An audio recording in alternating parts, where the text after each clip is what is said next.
Hey everyone, and welcome back to AI Paper Podcasts. Yeah. Today we're doing a deep dive into a paper that's got the AI community buzzing. Ooh, fun. All roads lead to likelihood, the value of reinforcement learning in fine-tuning. Now, you might be thinking, another fine-tuning paper. Right. What's so special about this one? Yeah. Well, let me tell you.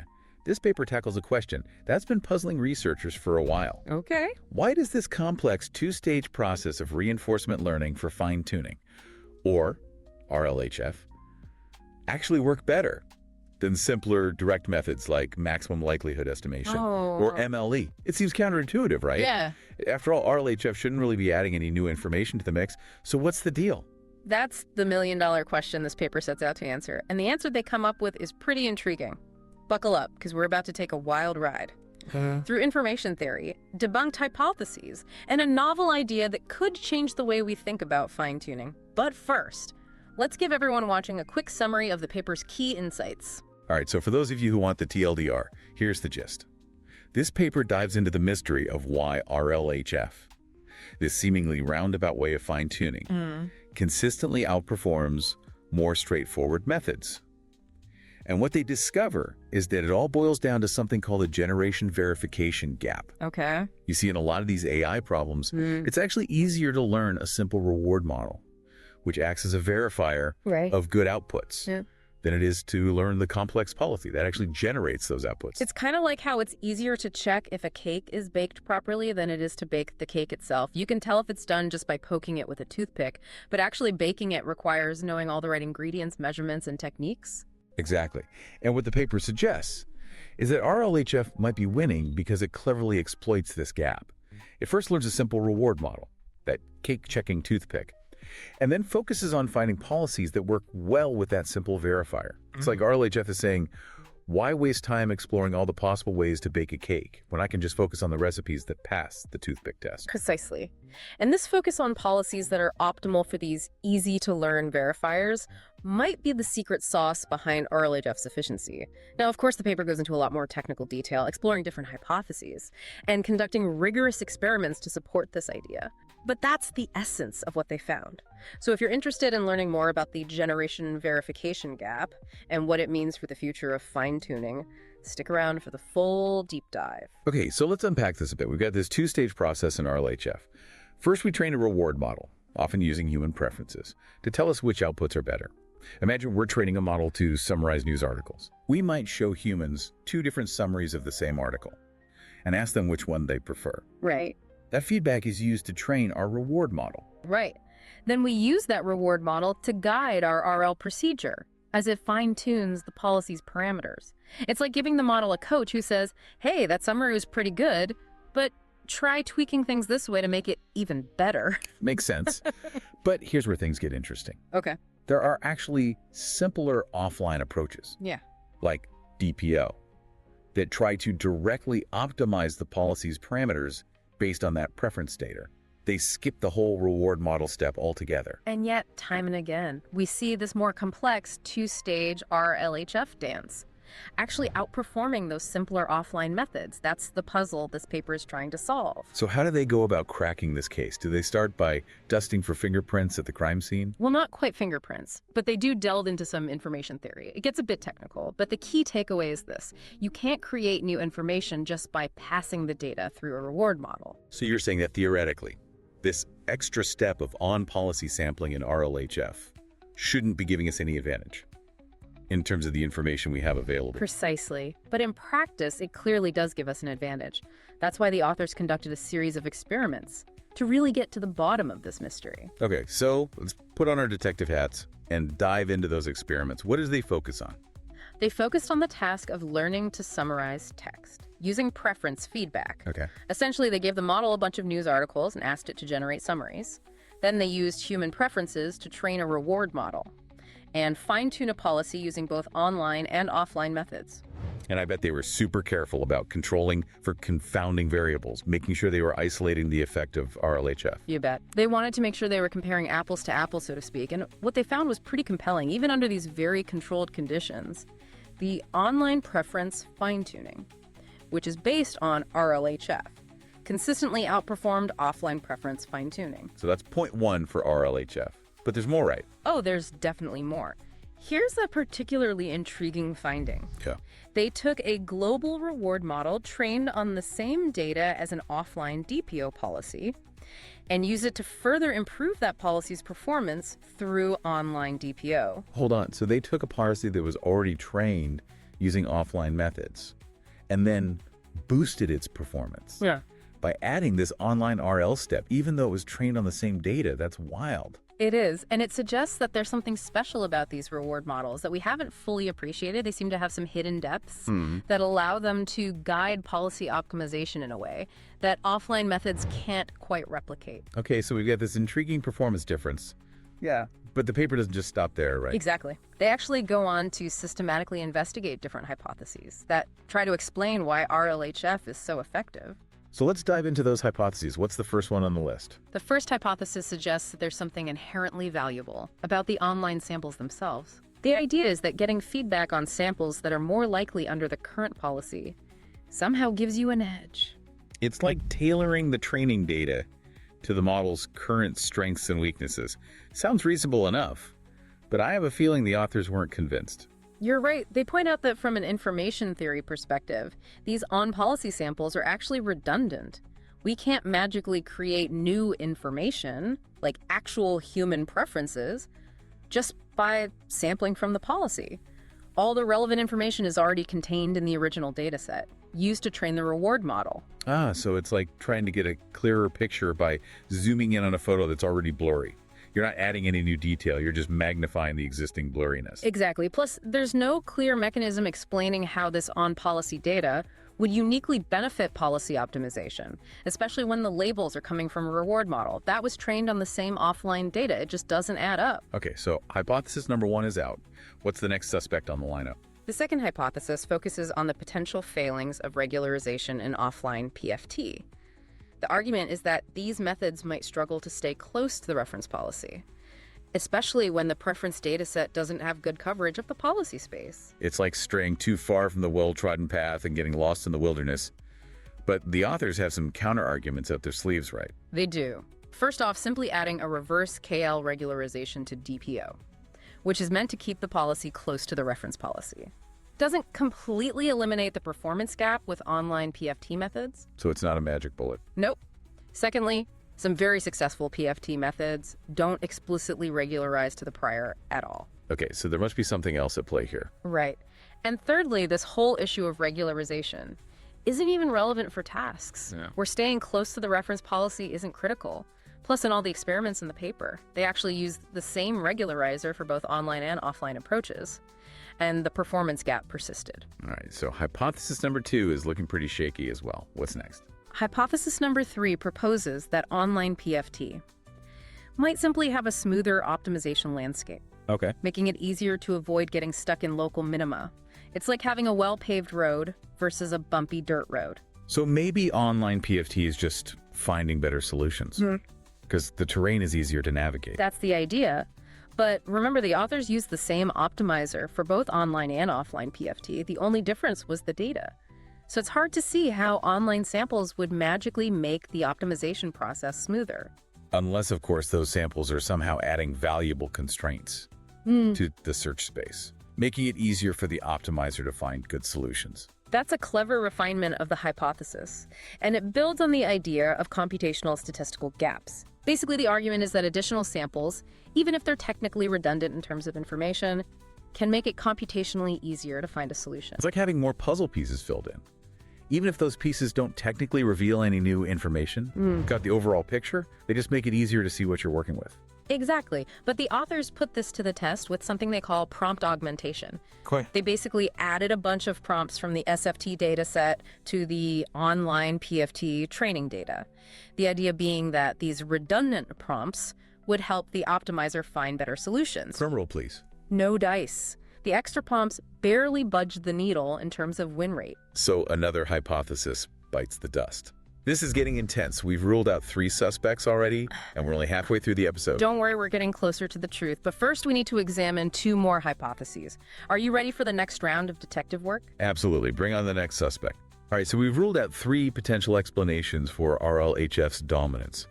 What's the next hypothesis on the chopping block? Hypothesis number 4 suggests that global reward models might have an advantage because they're trained on a wider variety of data compared to local reward models or policies trained directly on preference data. It's like having a more well-rounded education, exposure to a broader range of experiences. Makes sense. We've seen how powerful those massive, broadly trained language models can be. So is the idea here that policies are somehow limited in their ability to learn from that wider data distribution? That's the gist of it. But the authors put this hypothesis to the test by creating a more concentrated data set for online DPO. They used only samples from the SFT policy, but instead of using the original labels, they relabeled those samples with the winning summaries, chosen by GPT-4. So they created a narrower training ground, but one where the labels are still based on those high-quality GPT-4 summaries. Clever. Right, and as you might expect when they trained online DPO on this data set, it performed roughly the same as offline DPO. They were essentially just swapping out the original labels for GPT-4's preference. So it makes sense, but I bet there's a twist, right? You know it. Here's where things get really interesting. Even though both models were trained on this narrow data set, the online DPO, when starting from the offline DPO policy, still showed improved performance. Wait, so even when they limited the training data for online DPO, it still managed to squeeze out better performance? That seems to contradict the idea that global reward models benefit solely from that wider data distribution. Exactly. It suggests that there's something more going on here, something beyond just the amount of data the reward model sees. Okay, so we've crossed off another hypothesis. What's the final contender in this lineup of explanations? The fifth and final pre-existing hypothesis they investigated is all about generalization. The idea is that these global reward models might be better at generalizing to out-of-distribution data compared to policies. So it's like the difference between knowing the rules of a game versus being able to adapt to a completely new game based on those rules. Precisely. And there's some existing research that supports this idea. However, the authors raise some important questions about this line of reasoning. You might be wondering, for example, how well either policies or reward models actually generalize out of distribution, given the concerns about reward hacking and over-optimization that we often see in practice. That's a great point. If both are trained on the same data, why should we expect them to generalize differently? Exactly. So to explore this hypothesis, they compared DPO local reward models and global reward models. In terms of their validation likelihood, this essentially measures how well they can classify summaries as good or bad.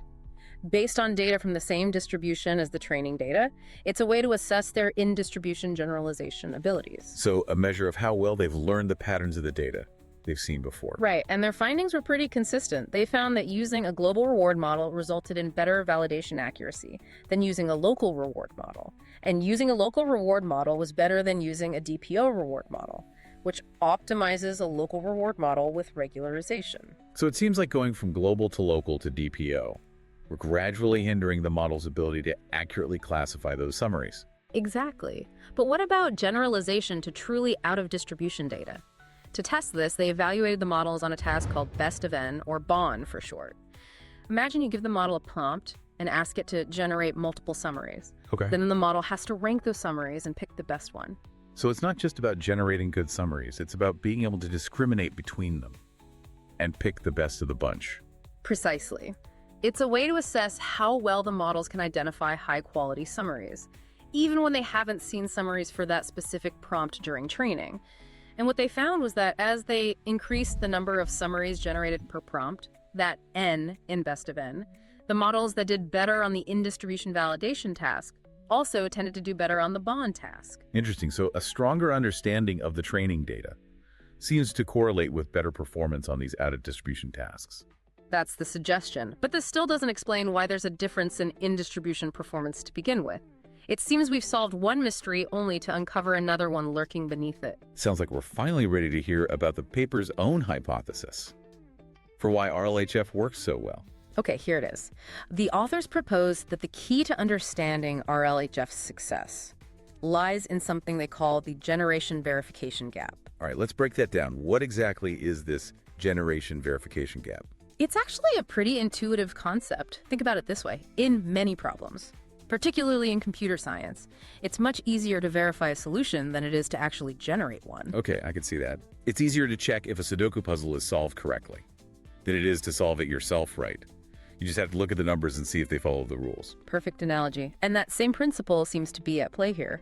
The authors argue that it's often simpler to learn a reward model, which acts as a verifier of good outputs, than it is to learn the complex optimal policy.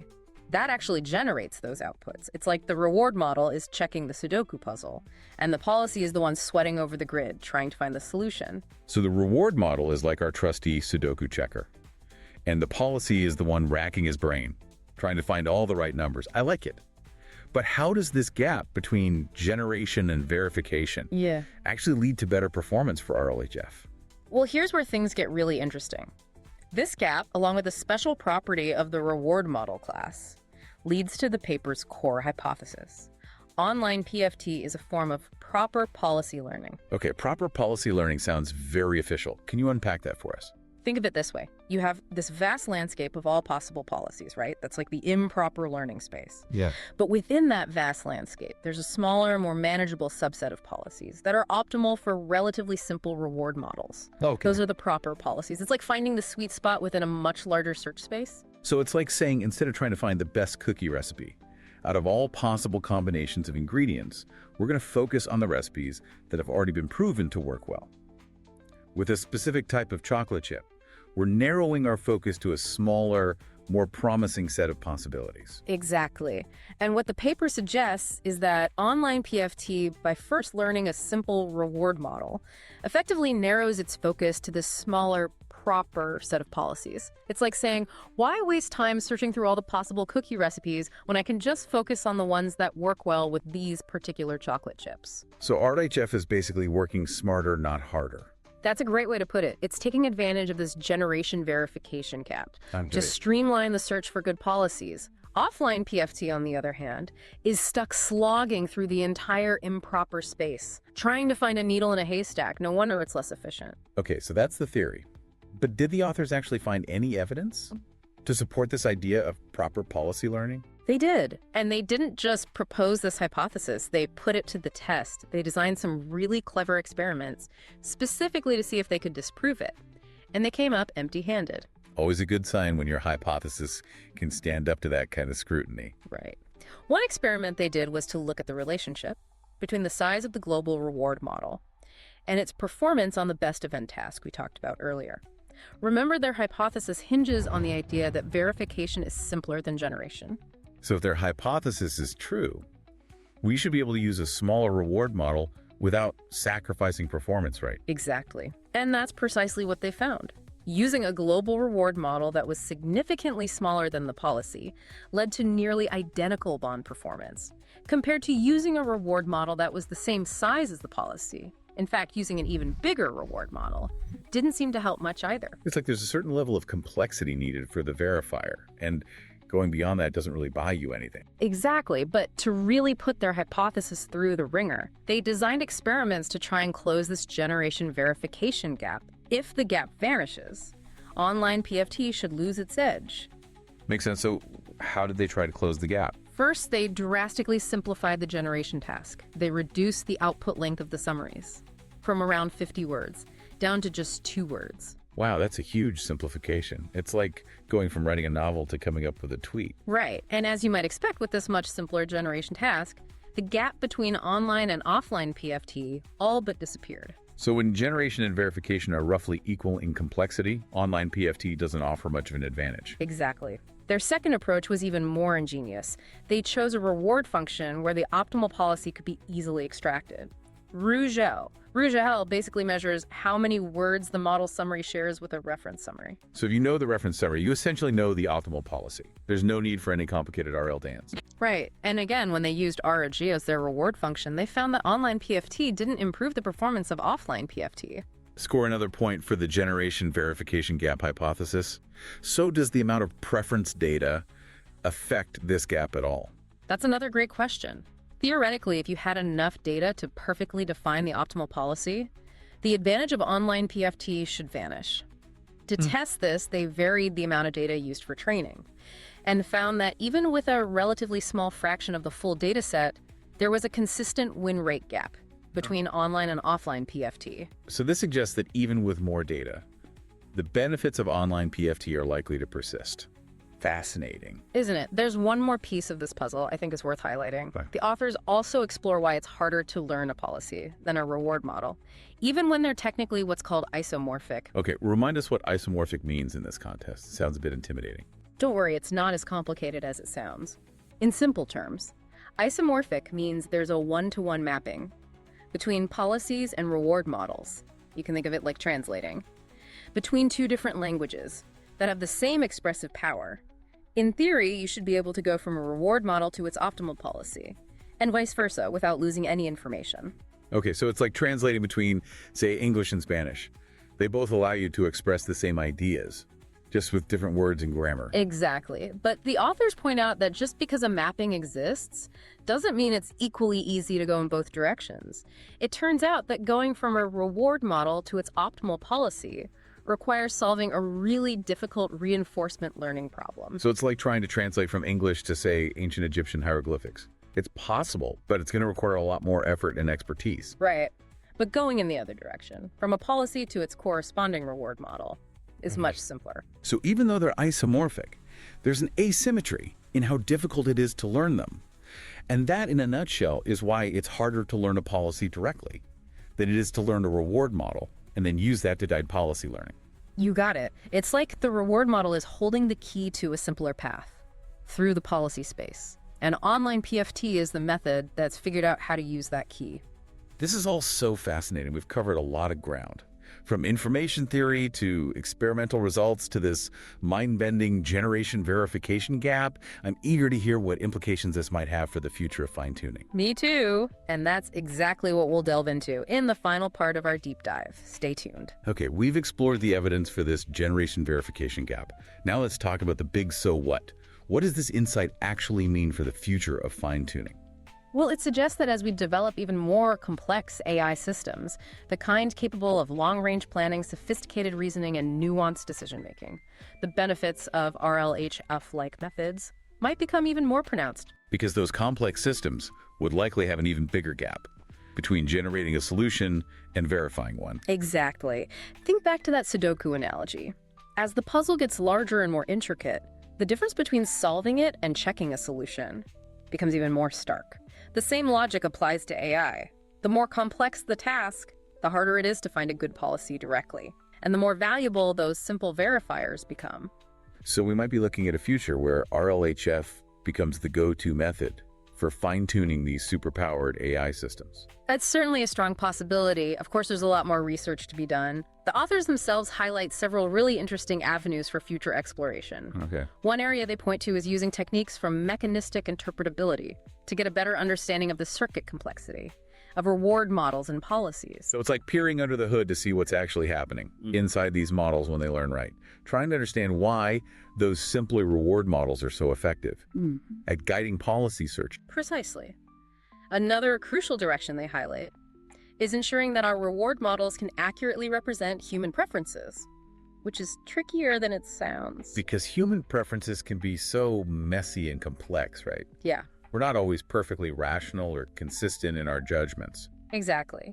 The authors suggest that exploring models that don't assume transitivity of preferences, for example, might lead to even better verifiers for online PFT. So it's about acknowledging the inherent complexity of human judgment and finding ways to build that into our reward models. Absolutely. And finally, the paper's findings could have a significant impact on how we evaluate and benchmark fine-tuning methods in the future. Because if online PFT is exploiting this generation verification gap, simply measuring the performance of the final policy might not be enough. Right. We might need to consider not just how well the policy performs, but also how efficiently it arrived at that solution. It's like the difference between taking a scenic route to your destination and taking the most direct highway. Both get you there, but the journey is quite different. So it's not just about the destination. It's also about the journey. That's a great way to put it. Well, this paper has certainly given us a lot to think about. It's like a whole new perspective on fine-tuning and the role that reinforcement learning can play. I agree. It's a powerful reminder that the most effective solutions aren't always the most obvious ones. And that there's always more to learn in this ever-evolving world of AI. Thank you for joining us on this deep dive into All Roads Lead to Likelihood. We encourage you to check out the paper itself for a deeper exploration of the math and experimental details. And be sure to subscribe to AI Paper Podcasts for more insightful deep dives into the latest AI research. We'll see you next time.